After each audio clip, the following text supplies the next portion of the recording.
کہ آج نیپال میں جلسہ ہوتا ہے، آپ کے گاؤں میں جلسہ ہوتا ہے، آپ بڑے شوق سے جلسے میں آتی ہیں۔ ابھی ایک نئی مسجد جو لمبنی پارک کے سامنے بنی ہے، ہمارے پاس بھائی اس مسجد کو دکھانے گئے، اوپر کافی لمبا چوڑا وہاں پہ اوپر کے فرسٹ فلور پہ عورتوں کے لیے انتظام ہوا ہے، یہ بڑی اچھی چیز ہے۔ اور ہمارے سدھارتھ نگر کے بھی بہت سارے بھائی یہاں آئے ہیں اور علماء بھی بیٹھے ہیں۔ میں یہ کہنا چاہتا ہوں کہ آپ اپنی مسجدوں میں ضرور عورتوں کا انتظام رکھیں، جمعہ کے خطبے میں ضرور عورتوں کا انتظام رکھیں، یہ اس وقت کی ضرورت ہے میرے بھائیوں۔ سال میں ایک بار تقریر سن لینا عورتوں کی اصلاح کے لیے کافی نہیں ہے۔ آپ کی مسجد میں عورتوں کا انتظام ہوگا، جمعہ میں عورتیں آئیں گی اور سال کے 52 جمعہ کے خطبے ہوں گے، اور آپ کے گھر کی عورتیں جب جمعہ کا خطبہ سنیں گی ان کے اندر دین کی بڑی جانکاری آئے گی اور بہت ساری برائیوں کی انشاءاللہ اصلاح ہوگی۔ مگر میں اپنی بہنوں سے ایک بات کہنا چاہوں گا، اپنی ماؤں سے ایک بات کہنا چاہوں گا کہ اے میری ماں اور بہنوں، جلسے میں آنا اور تقریر سننا یہ بہت اچھی بات ہے، مگر آپ کا بے پردہ سڑک پہ گھومنا، آپ جوان لڑکی آج جلسے میں آ رہی ہے اور میک اپ کر کے سج کر کے صبر کر کے منہ کھول کے جلسے میں جا رہی ہے، ایسا اگر کوئی عورت کر رہی ہے تو اس سے بہتر ہے کہ وہ جلسے میں نہ آئے۔ جلسے میں آ کر کے اگر کوئی بے پردگی کر رہی ہے اس لڑکی کا اپنے گھر میں بیٹھے رہنا بہتر ہے، اس کو جلسے میں نہیں آنا چاہیے۔ ایک بات تو یہ یاد رکھیے۔ دوسری بات یہ کہ آپ تقریر سنتی ہیں، آپ جلسے میں جاتی ہیں، لیکن بہت ساری عورتیں ایسی ہوتی ہیں کہ جو علماء سے بہت محبت کرتی ہیں، علماء کی تقریریں سنتی ہیں، مگر اپنے شوہر کے حقوق کا خیال نہیں کرتی، شوہر کی بات نہیں مانتی، شوہر کی عزت نہیں کرتی، شوہر کا جائز حق ادا نہیں کرتی۔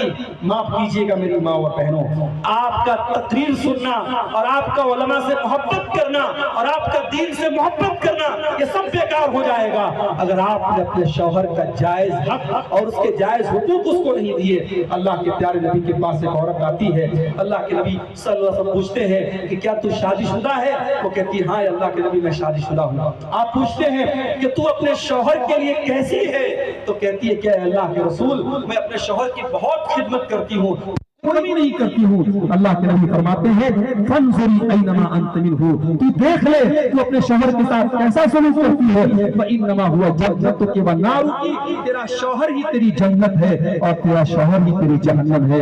میری پیاری ماں اور بہنوں، شوہر کو ناراض کرنے والی، شوہر کے حقوق کی حق تلفی کرنے والی عورت جہنم کی حقدار بنے گی۔ اسی لیے اللہ کے نبی سے پوچھا گیا کہ کون سی عورت سب سے بہترین عورت ہے؟ آپ نے فرمایا التی تسرہ اذا نظر، جب شوہر دیکھے تو خوش ہو جائے، وَتُطِيعُهُ إِذَا أَمَرَ، اور جب شوہر کوئی بات کہے تو بیوی مانے، وَلَا تُخَالِفْهُ فِي نَفْسِهَا وَمَالِهِ بِمَا يَكْرَهُ، اور اپنی آبرو کی حفاظت کرے اور شوہر کے مال کی حفاظت کرے۔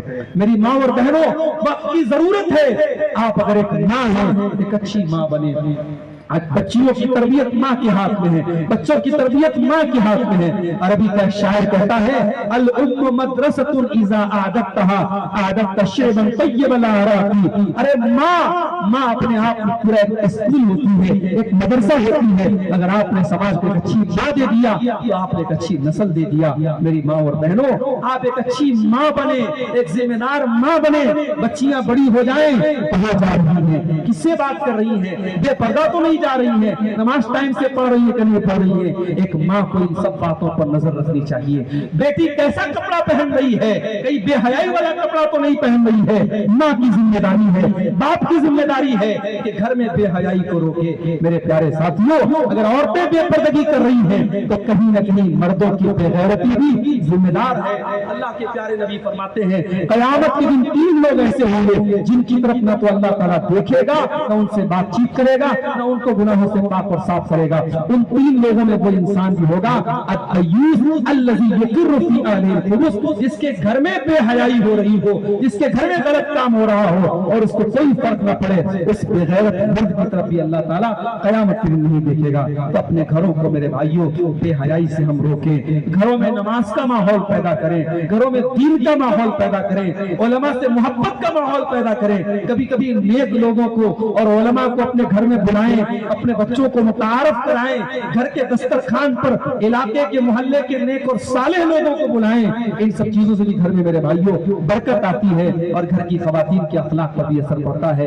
یہ بہت ساری باتیں میں نے اس موضوع پر رکھی ہیں، ہمارے نوجوانوں کی اصلاح کے تعلق سے اور ہماری ماں بہنوں کی اصلاح کے تعلق سے یہ چند باتیں رکھی گئی ہیں۔ ہم دعا کرتے ہیں رب العالمین آج کے اس پروگرام میں ہم سب کے آنے کو، ہمارے جمع ہونے کو، سننے سنانے کو اے اللہ تو قبول فرما لے۔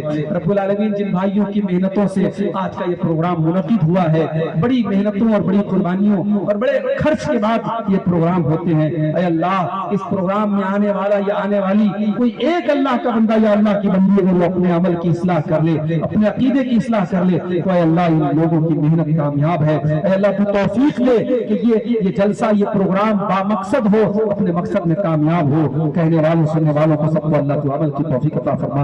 اے اللہ جو ہم میں بیمار ہیں ان کو شفا کامل عاجل عطا فرما، جو روزی روٹی سے پریشان ہیں ان کے کاروبار میں برکت نصیب فرما۔ اے اللہ جب تک ہم دنیا میں زندہ رہیں ہمیں اسلام پر زندہ رکھ اور ہم سب کا خاتمہ ایمان پر ہو۔ آپ لوگ جا رہے ہیں، فجر کی نماز کے وقت میں بہت زیادہ ٹائم نہیں ہے، آپ گھروں میں جا کے سو نہ جائیں اور فجر کی نماز ادا کرنے کے بعد ہی آپ جو ہے وہ سوئیں۔ اللہ تعالی ہم سب کو نماز کی توفیق عطا فرمائے، آمین۔ وآخر دعوانا الحمدللہ۔